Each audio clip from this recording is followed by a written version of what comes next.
One of the things no one tells you about when you start pursuing financial independence is just how lonely it can feel at the beginning. Not because you're doing anything strange or extreme, but because suddenly you're making decisions most of your friends don't even think about.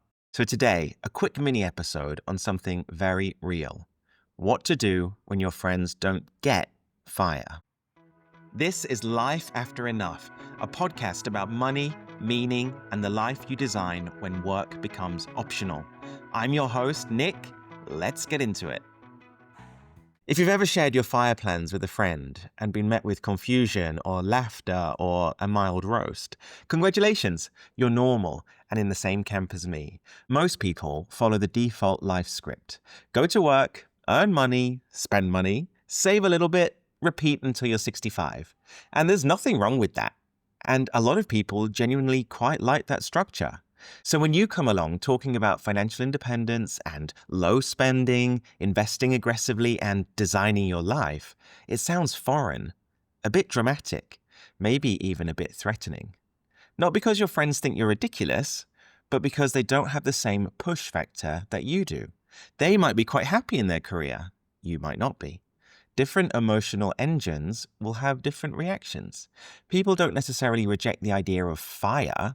They just haven't needed to ask themselves the questions that led you here. There's another piece we have to acknowledge because it's a big one. For some people, especially if they're on a lower income, in debt, or they've never been able to save much, hearing that someone only needs 1.5 million to retire early sounds completely ridiculous. Of course it does. If you're living paycheck to paycheck, that number might as well be 1 billion. And that's often where the disconnect happens. Your friends aren't being negative, they're reacting from their own reality. What sounds exciting and empowering to you might sound totally out of reach to them. But it's important to remember, FIRE isn't a fixed number. It's not 1.5 million or 2 million or 5 million. It scales with your life, your spending, and your circumstances.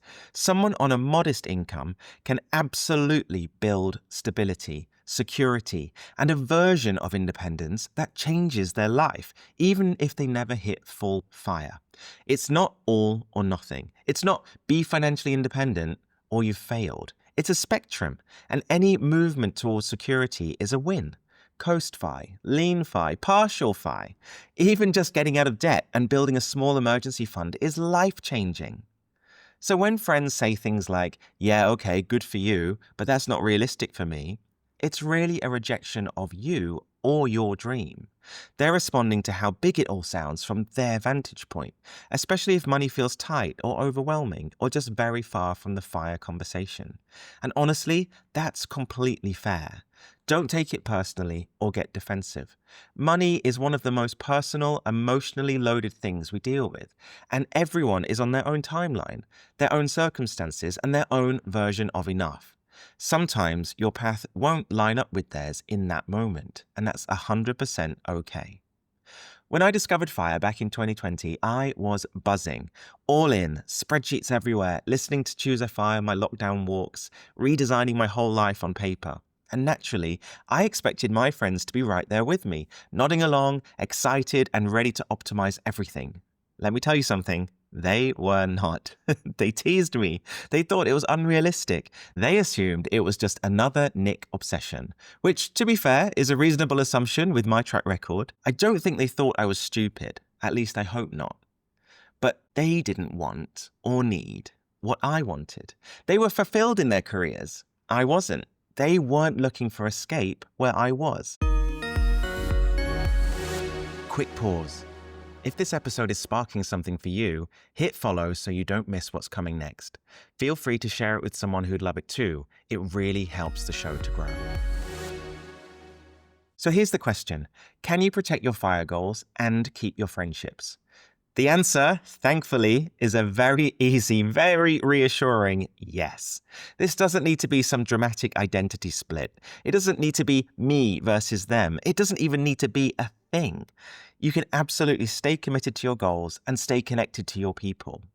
Here's a few things that help me. Number 1, share lightly and let curiosity lead. No one wants a FIRE sermon. Just live your choices quietly and confidently.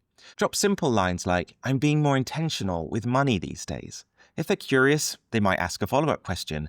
If they don't, all good. You're not recruiting members for a cult. Number 2, set boundaries without the speech. You do not need a full financial TED talk just to say no.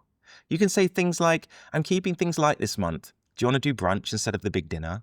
Or I'm in my savings era. Fancy a walk and a coffee? Most friends genuinely won't care. They're just happy to see you. Number 3, stay social. Just be intentional about the format. You don't need to disappear or become a monk of the group just because you're on a path to fire. Practical switches that work. Coffee instead of cocktails. Do home dinners instead of big restaurants. Free galleries, walks, beach days. Holidays that fit your runway and not someone else's. Your friends love you, not the price tag attached to meeting up. And finally, number 4, remember your path is yours. You're not extreme, you're not being dramatic, you're not doing too much. You're simply choosing a life with more freedom and fewer regrets.